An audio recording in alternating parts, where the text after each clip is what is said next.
ঈদের ছুটিতে মৌলভীবাজারে লাউয়াছড়া জাতীয় উদ্যানে পর্যটকের ভিড় বেড়েছে। অতিরিক্ত দর্শনার্থীর কারণে হুমকির মুখে বনের জীববৈচিত্র্য, শব্দ দূষণ ও অনিয়ন্ত্রিত ভ্রমণের প্রাণী ও পরিবেশের মারাত্মক ক্ষতি হচ্ছে বলে জানিয়েছেন পরিবেশবাদীরা।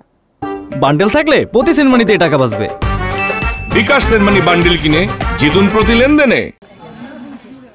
মৌলভীবাজারের লাউয়াছড়া জাতীয় উদ্যান সারা বছরই টানে পর্যটক। তবে বিভিন্ন উৎসব ও ঈদের ছুটিতে ভিড় বাড়ে দর্শনার্থী। অতিরিক্ত দর্শনার্থী এলেই তাদের অবাধে চলাফেরায় বনের পরিবেশ এবং জীববৈচিত্র্য নিয়ে দেখা দেয় উদ্বেগ।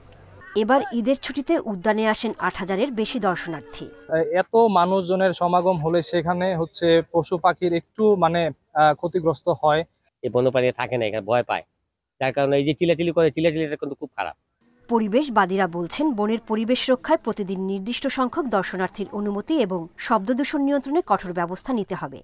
এছাড়া বনের ভিতর রেললাইন ও সড়কপথ সরিয়ে নেওয়ার দাবিও দীর্ঘদিন। লাউয়াছড়া বনের বুক চিরে যে রেলপথ এবং সড়ক পথ গেছে, সেটার কোনো বিকল্প রাস্তা করা, কারণ প্রতি বছরই দেখা যায় যে বেশ সংখ্যক প্রাণী আসলে রেলপথ এবং সড়ক পথে মারা যায়।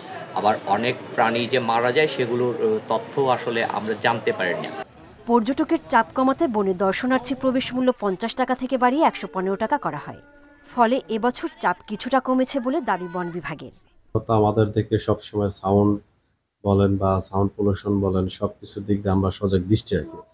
এখন যারা সাধারণ জনগণ আছেন বা যারা মানুষ আছেন দর্শনার্থী, তাদের আসলে সচেতন হওয়া উচিত।